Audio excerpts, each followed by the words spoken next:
guys, for today's video tuturuan ko kayo kung paano mag-download ng mga video na galing dito sa Ausec natin.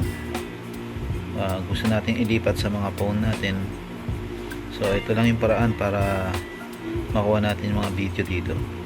So simple lang. Ganito lang gagawin natin. So una, open mo lang to. Then pindutin mo lang tong button na to. Tapos kailangan makikita mo siya naka wifi on siya.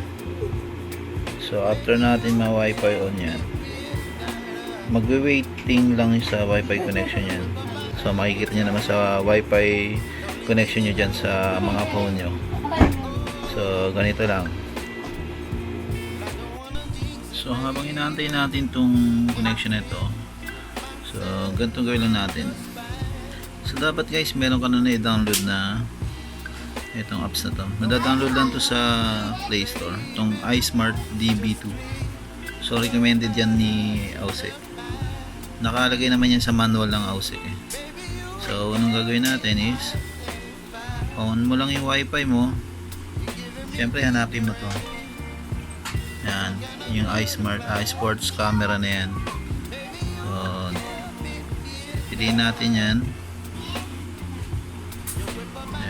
Ayun, so andito siya, sports camera. I-connect lang natin yan. At yan, makikita nyo nag-connection na, connected na siya. Ayan guys. So pangit na yung camera natin guys.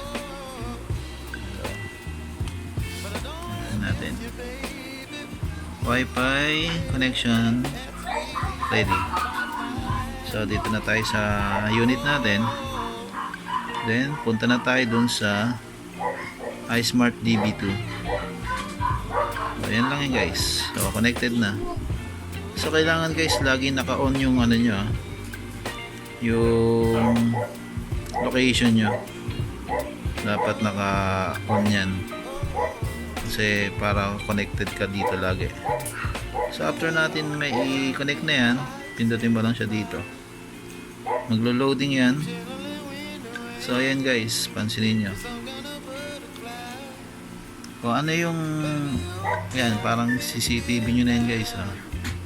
Ayan na siya, diba? So ganyan siya guys. Kung ano yung inaanggulo ng camera ng sports cam nyo, ayan. Ayan siya. So meron na kayong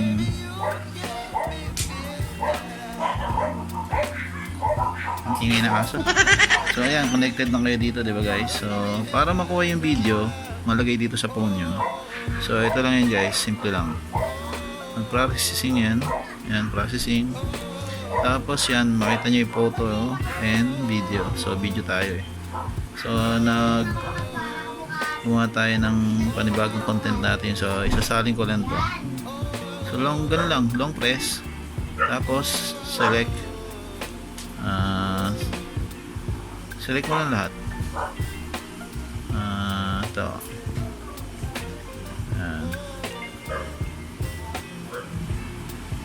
Select mo lang lahat yan. So yan yung mga video na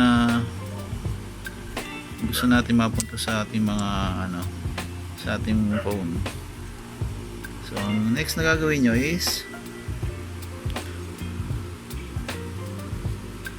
i-download nyo ito.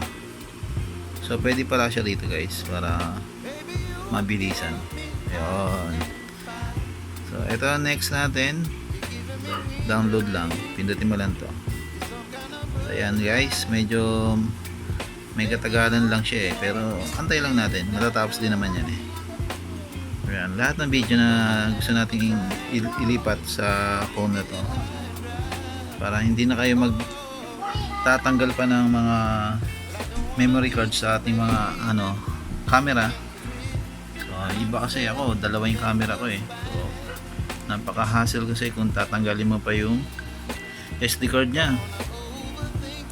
So pwede naman itong gawin dito. Ayan, tulad yan, tatapos na agad. Next video naman. medyo matataas lang talaga yung file niya. Kaya ako sa inyo, para hindi ganun kabigat yung file, set nyo siya ng loop ng 3 minutes. Sa akin kasi naka 3 minutes to naka loop siya. Nagre-record ako ng video. So ayun guys, antayin lang natin matapos to. Tapos ayun na, mapupunta na yun sa gallery mo. Ganun lang kasimple guys. Sana nakatulong tong video na to.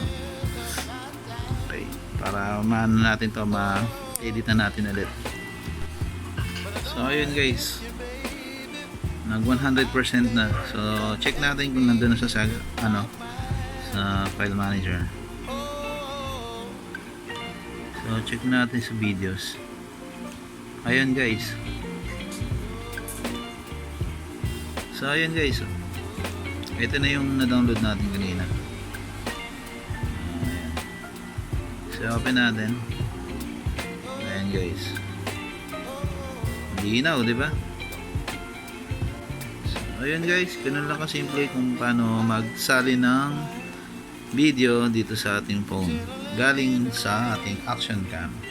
Sana nakatulong tong video na ginawa ko to guys, para sa mga hindi pa nakakaalam kung paano isalin, yung medyo nahasilan sila dahil kailangan pang papalit-palit yung SD card, lalagay sa phone natin. So parang napaka-hassle kasi yun, magtatanggal ka pa ng SD card dito, tapos lalagay mo rito, so magkakalas pa ulit dito. Napaka-hassle na kaya naman gawin ng mas madali. So ayun lang guys, maraming salamat. Aantayin ko na lang matapos talaga itong iba pang na download natin. Hanggang sa muli sa ating panibagong vlog.